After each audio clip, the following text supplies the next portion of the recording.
সাইফুল সেই মাদারমণি যাবে খেলাতে।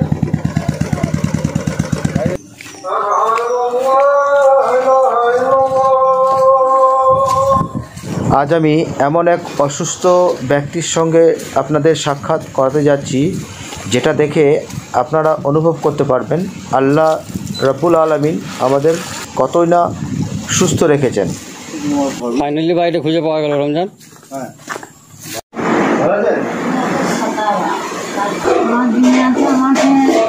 কিসের পরীক্ষা, কিসের আল্লাহ মালিক জানে, মালিক জানে। চোখে আমি কতদিন ধরে আমি দেখতে পাইনি, মানুষের শুনতে পারি না, দেখতে পাই না।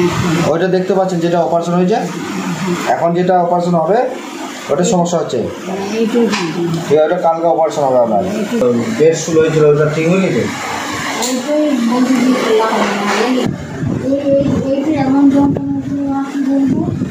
কত টাকা কি জমা দেওয়া হয়েছে? 2000। এখন কত টাকা আছে তোমাদের কাছে? আমাদের কাছে 5,000 টাকা ছিল, 2,000 টাকা দেওয়া হয়েছে আর 3,000 টাকা আছে। 3,000 টাকা আছে। তো গাড়ি ভাড়া, ওষুধ লিখে দিতে, সেগুলো তো আবার তুলতে হবে। মানে ওর একদম টোটাল টাকা 8 থেকে 10,000 টাকা খরচা গেছে।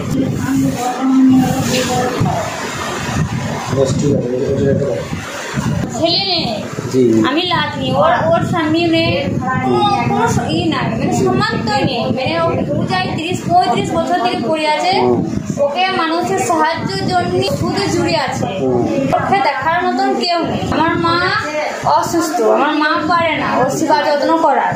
আমার বাড়িতে থাকতে পারে, কিন্তু আমারও সামর্থ্য নাই, আমি গরিব মানুষ। আমার নানির জন্য আমি 10-এর কাছে সাহায্য চেয়েই আমার নানিকে আমি সুস্থ করতে চাই। আসসালামু আলাইকুম। এই যে দেখছেন বিছানায় শুয়ে আছেন, প্রায় 33 বছর হয়ে গেল ইনি এইভাবে শুয়ে আছেন। এনার বাড়ি হচ্ছে মাদারমণি। কোনো একটা কারণবশত কোমরে আঘাত লাগে এবং সে অবস্থায় উনি 33 বছর ধরে এই বেড রেস্ট শুয়ে আছেন। এখন বিভিন্ন রোগে আক্রান্ত হয়েছেন উনি, যেমন sugar, bed sore, gallbladder stone. এখন যে সমস্যা যেটা হয়েছে সেটা হচ্ছে চোখের সমস্যা, চোখে ছানি। তো একটা চোখ যাই হোক মাশাআল্লাহ অপারেশন হয়েছে, আর একটা চোখে কালকেই অপারেশন আছে ওনার। তো আর্থিক অবস্থা বুঝতে পারছেন একটু খারাপ আছে, আর প্রচুর মেডিসিন লাগে এনার। তো সেক্ষেত্রে এনার এখন নিজের বলতে একটা নাতনি আছে, ওই দেখাশোনা করে। এনার স্বামী 3 বছর আগে মারা গেলেন, ওনার স্বামী ওনাকে দেখাশোনা করতেন। দুটি মেয়ে, ছেলে নেই। দুটি মেয়ে 2 জায়গায় বিয়ে হয়ে গেছে, তাদেরও আর্থিক অবস্থা সেরকম ভালো নয়, তবুও তারা দেখে। তো আপনাদের কাছে সহযোগিতার জন্য আবেদন করছি, আপনারা এনাকে যতটা পারবেন হেল্প করুন, সহযোগিতা। বর্তমানে ইনি নাতনির বাড়িতে আছেন, হরিশপুর, ইলামবাজার থানা, হরিশপুর গ্রাম। আমি এনার ফোনপে নাম্বার এনার আমি আমার ভিডিওর মাধ্যমেই দিয়ে দেব।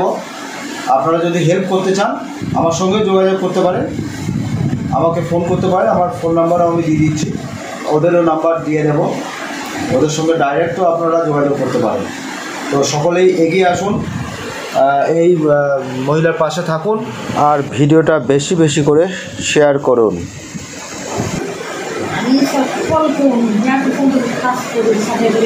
আর সকলের জন্য দোয়া করবেন, আপনার নাতনির জন্য দোয়া করবেন।